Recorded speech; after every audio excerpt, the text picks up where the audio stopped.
মেয়েটি সুন্দরী, তাই তার প্রতিবেশী যার নাম ওয়াং, সে তার প্রতি মুগ্ধ হয়ে যায়। সে তার কোমর ধরে এবং তার কাছে তার ভালোবাসা প্রকাশ করে, এমনকি সে তাকে সেখানে পা মালিশও করতে চায়। মেয়েটি তার পোশাক ধরেছিল, সে বুঝতে পারছিল না যে সে কী উত্তর দেবে। ওয়াং তার বাবার বয়সী ছিল এবং মেয়েটির মনে মনে অনিচ্ছুক ছিল, কিন্তু ওয়াং কিছু না বলে তাকে রাজকুমারী বলে ডাকল। কিছুক্ষণ পর মেয়েটি ওয়াংকে ধাক্কা দিয়ে বাইরে ছুটে গেল, কিন্তু যখন সে বাড়ি পৌঁছালো তখন দেখল যে তার দাদা, যার উপর সে সব কিছুর জন্য নির্ভর করত, এবং সে মারা গেছে। এই দ্বীপে মাত্র দুটি পরিবার আছে, একটি মেয়েটির এবং অন্যটি ওয়াংয়ের। মেয়েটি কখনো এই দ্বীপ ছাড়েনি, এখন সে শুধু ওয়াংয়ের কথাই শুনতে পারে। ওয়াং তার যত্ন নেওয়ার নাম করে তাকে নিজের বাড়িতে রেখে দেয়। প্রতিদিন ঘরে অনেক কাজ থাকে এবং তাকে বৃদ্ধ রাজকুমার আর ওয়াংয়ের জন্য এই সমস্ত কাজ করতে হয়। জিং তার উপর রেগেছিল, কিন্তু মেয়েটির জন্য ওয়াং ছিল তার একমাত্র অবলম্বন, তাই বাধ্য হওয়া ছাড়া তার কোনো উপায় ছিল না। একদিন ওয়াং ব্যবসা করার জন্য বাইরে চলে গেল এবং মেয়েটি এক কালা পলাতকের দ্বারা হামলার শিকার হয়। সে ভেবেছিল তার কাজ শেষ, কিন্তু কালা লোকটি শুধু ক্ষুধার্ত ছিল এবং কিছু খেতে চেয়েছিল। মেয়েটি তার দুপুরের খাবার অন্যের সঙ্গে ভাগ করে নিল এবং লোকটি টাকা হিসাবে একটি মুদ্রা বের করল। মেয়েটি প্রথম টাকা দেখেছিল, তাই সে সাবধানে তা রেখে দেয়। সে লোকটিকে বাড়ি নিয়ে যায় এবং তাকে ভালো খাবার খেতে দেয়, কিন্তু কালা লোকটি কোনো বিনয় ছাড়াই ওয়াংয়ের শিকারের রাইফেল তুলে নিল এবং চলে গেল। মেয়েটি ভয় পেয়েছিল যে ওয়াং রেগে যাবে এবং কিছু ভুল করে বসবে। লোকটি চায়নি যে দয়ালু মেয়েটির কোনো সমস্যা হোক, তাই সে আরও একটি নোট বের করলো আর বলল যে সে এটি কিনতে চায়। টাকা পেয়ে মেয়েটি আবার রাজি হয়ে যায়। কালা লোকটি তার ভুল স্বীকার করে নিল এবং সঙ্গে সঙ্গে সেখান থেকে চলে যেতে চাইছিল, কিন্তু তার নৌকায় জল ঢুকে পড়ছিল। কালা লোকটি ফিরে গিয়ে মেয়েটির কাছ থেকে নৌকা ঠিক করার জন্য সরঞ্জাম চাওয়া ছাড়া আর কোনো উপায় ছিল না। ভাগ্যক্রমে মেয়েটি বাথরুমে ছিল এবং তার লোকটির আচরণে কোনো সন্দেহ ছিল না, তাই মেয়েটি আরামে নিজেকে একটি তোয়ালে মুড়ে নিল এবং তাকে সরঞ্জাম খুঁজতে নিয়ে গেল। মেয়েটি পুরুষ ও মহিলাদের মধ্যে সভ্যতা বুঝত না এবং সে কালা লোকটি যত দেখছিল তত তার মনে হচ্ছিল কিছু একটা ভুল হচ্ছে। তাই সে তাড়াতাড়ি একটি কোট নিল এবং মেয়েটিকে পরিয়ে দিল। তাকে বলল যে সে যেন কোনো পুরুষের সামনে তার শরীর উন্মুক্ত না করে এবং নিজেকে সুরক্ষার জন্য পুরুষের ভালো গুণের উপর ভরসা করে। দুর্ভাগ্যবশত মেয়েটি এই কথা শোনার পরও বুঝতে পারেনি। ওয়াং তাকে একটি সুন্দর স্কার্ট কিনে দিয়েছিল এবং সে আজ রাতে ওয়াংয়ের সঙ্গে একই ঘরে শুয়েছিল। ওয়াং পাশের সুন্দরী মেয়েটির প্রেমে পড়েছিল এবং প্রতিবার যখন সে বাইরে যেত তখন সে তাকে একটি সুন্দর স্কার্ট কিনে দিত। এই সময় ওয়াং চোখ বুলিয়ে দেখল এবং মেয়েটির লুকিয়ে রাখা টাকা খুঁজে পেল। সে মেয়েটিকে জিজ্ঞেস করল টাকা কোথা থেকে এসেছে এবং মেয়েটি ওয়াংকে কালা লোকটির সাথে তার সাক্ষাতের কথা বলল। তখন ওয়াং সঙ্গে সঙ্গে রেগে গেল এবং কালা লোকটিকে মারার জন্য অন্য একটি বন্দুক নিয়ে গেল। এই সময় কালা লোকটি নৌকা মেরামত করেছিল এবং তীরে ইঞ্জিন চালু করার জন্য প্রস্তুত ছিল, কিন্তু যখন সে শুনল যে নৌকা থেকে বের হওয়ার জন্য খুব দেরি হয়ে গেছে তখন সে কেবল বন্দুক নিয়ে দ্বীপে পালিয়ে যেতে লাগলো। যখন ওয়াং পৌঁছল তখন কেবল ছোট নৌকাটি খুঁজে পেল। সে এত রাগান্বিত হয়েছিল যে সে সরাসরি নৌকাটিকে আরও কয়েকটি ছিদ্র করে দিল। যতক্ষণ না কালা লোকটি দ্বীপ ছাড়তে পারবে ততক্ষণ ওয়াং তাকে খুঁজে নেবে। এই কারণে ওয়াং খুশি মনে মেয়েটির কাছে ফিরে গেল তাকে খুঁজতে।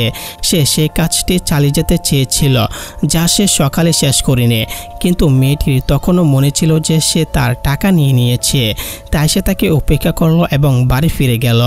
এই সময় কালা লোকটি ওয়াংয়ের উপর ঝাঁপিয়ে পড়ল। যেহেতু ওয়াং বন্দুক হাতে প্রতিরোধ করার সাহস দেখায়নি, তাই কালা লোকটি সুযোগের সদ্ব্যবহার করে তার দ্বিতীয় শিকারের রাইফেলটি কেড়ে নিল। সে মেয়েটির টাকা চাইছিল না এবং তারপর সে মেশিন নিয়ে চলে গেল। ওয়াং তার কথা শুনল এবং কিছুক্ষণ ভাবল। পরের দিন সে মেয়েটিকে টাকা ফেরত দিল। সামান্য কিছু টাকার জন্য সে মেয়েটিকে হতাশ করতে পারত না। মেয়েটি টাকা পেয়ে খুব খুশি হলো এবং কালা লোকটিকে সুসংবাদ জানাতে দৌড়ে গেল। যখন কালা লোকটি নৌকা মেরামত করছিল তখন সে ওয়াংয়ের সঙ্গে কথা বলল। ওয়াং এলো এবং দেখল যে তাকে পরাজিত করা যাবে না। কালা লোকটি তাকে মনোযোগ দেওয়ার প্রয়োজন মনে করল না এবং নৌকা মেরামতে চালিয়ে গেল।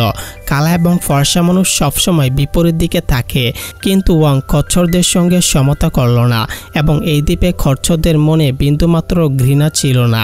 বেশি বন্ধু বেশি পথ এই নীতি অনুসরণ করে তারা বলল যে তারা সাময়িকভাবে কালো লোকটিকে তাদের সঙ্গে রাখতে পারে যতক্ষণ না তার নৌকা মেরামত হচ্ছে এবং সে যে কোনো সময় চলে যেতে পারে। অপ্রত্যাশিতভাবে কালো লোকটি খুব প্রতিভাবান ছিল এবং মধুর সুরে বাঁশি বাজাত এবং মেয়েটি নিয়ন্ত্রণহীনভাবে তালে তালে দুলতে শুরু করল। ওয়াং হঠাৎ ঘুমিয়ে পড়ল এবং যখন কালো লোকটি ঘুমাচ্ছিল তখন ওয়াং তার দুটি বন্দুকই কেড়ে নিল। ওয়াং তার ঘরে ঘুমিয়ে থাকা লিং পরিবারের মেয়েটিকে দেখল, পর্দাটি শক্তভাবে টানল এবং তার বড় হাত দিয়ে আলতো করে মেয়েটিকে বানকে ছাপ দিল। মেয়েটি সঙ্গে সঙ্গে জেগে উঠল, কিন্তু সে প্রতিবাদ করতে পারল না। শক্তিশালী লোকটির কাছে মিষ্টি ছিল স্বপ্নের একটি বাটি এবং কালো লোকটি এ সম্পর্কে কিছুই জানতে পারল না। বৃষ্টির রাত পর্যন্ত তিনজন মানুষ খুব ভালোভাবে একসঙ্গে থাকত। যখন ওয়াং দুজন লোকের সঙ্গে দেখা করল, কালো লোকটি অন্য একজনের আকৃতি দেখল এবং অস্বস্তি বোধ করল, তাই সে পালিয়ে গেল। নিশ্চিতভাবে তাদের মধ্যে একজন ছিল উকিল এবং অন্যজন একজন পুলিশকর্মী ওয়াংকে বলল যে দ্বীপে একজন কালো লোক পলাতক আছে। ওয়াং যত যাই শুনুক না কেন তাকে দ্বীপে কালো লোকটির কথা ভাবতে হলো। দুজন লোকটিকে ধরার জন্য দ্রুত তাদের বন্দুক নিল, শুধু এটুকু জানতে পারলো যে কালো লোকটি পালিয়ে গেছে কিনা। সূর্য ডোবার পর দুজন ব্যক্তি না থেমে সেই কচ্ছর মানুষটির খোঁজ করতে থাকলো। যখন কিনা উকিল মেয়েটির সঙ্গে কথা বলছিলেন, তিনি ভাবলেন যে মেয়েটি এখনও নাবালিকা এবং তার স্কুলে যাওয়া উচিত। কিন্তু মেয়েটি যে কখনো দ্বীপের বাইরে যায়নি, সে এটাও জানতো না যে পড়াশোনা কাকে বলে। এই সময় দুর্ভাগ্যবশত কালো লোকটি পাহাড়ের মাঝখানে পা রাখল, কিন্তু সৌভাগ্যবশত তাকে উকিল এবং মেয়েটি দেখতে পেল, ফলে সে আরও ভাগ্যবান হলো। উকিল কালা মানুষের সঙ্গে সমতা করতেন না। তিনি মনোযোগ দিয়ে কালো লোকটির ক্ষতস্থান ব্যান্ডেজ করলেন এবং তার কথা শুনলেন যে কীভাবে তাকে তার গায়ের রঙের জন্য ফাঁসানো হয়েছে। ফর্সা লোকেরা তার ব্যাখ্যা একেবারে শুনেনি। উকিল বললেন যে তিনি সম্পূর্ণরূপে বুঝতে পারছেন যে তিনি কালো লোকটিকে মামলা করতে সাহায্য করবেন, কিন্তু ওয়াং এবং পুলিশ অফিসার যারা ফিরে এসেছিল তারা কিছু না বলে কালো লোকটিকে বেঁধে ফেলল। সন্ধ্যায় যে মেয়েটি হাঁটতে বেরিয়েছিল সে কালো লোকটিকে ছেড়ে দিল। উকিল ওয়াংকে খুঁজে বের করলেন এবং তাকে বললেন যে তিনি মেয়েটিকে স্কুলে নিয়ে যাবেন। একজন মানুষ হিসাবে তিনি সহজেই ওয়াংয়ের মনের কথা বুঝতে পারলেন এবং তাকে সতর্ক করে বললেন যে মেয়েটি এখনও প্রাপ্তবয়স্ক হয়নি, আপনি তার প্রাপ্তবয়স হওয়া পর্যন্ত অপেক্ষা করতে পারেন, কিন্তু এখন তার সাথে এমন করবেন না। উকিল মেয়েটিকে নৌকায় তোলার জন্য ঘাটে নিয়ে গেলেন। ওয়াংও নৌকা মেরামত করার প্রতিশ্রুতি দিলেন। তিনি নিজে কালো লোকটিকে নৌকায় উঠতে সাহায্য করলেন এবং নৌকাটিকে সমুদ্রে ঠেলে দিলেন। তিনি মেয়েটির দিকে একবারও তাকালেন না। উকিল মেয়েটিকে তার সঙ্গে নিয়ে গেলেন। তিনি বুঝতে পেরেছিলেন যে মেয়েটির জীবন নিয়ে তার স্বার্থপর হওয়া উচিত নয়। মেয়েটির ভবিষ্যৎ উজ্জ্বল হতে পারে, কিন্তু সে যখনই ফিরে আসতে প্রস্তুত হবে তিনি সবসময় দ্বীপে তার জন্য অপেক্ষা করবেন।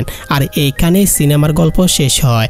এমন আরও চমৎকার মুভি এক্সপ্লেনেশন পেতে চ্যানেলটি সাবস্ক্রাইব করে পাশেই থাকুন।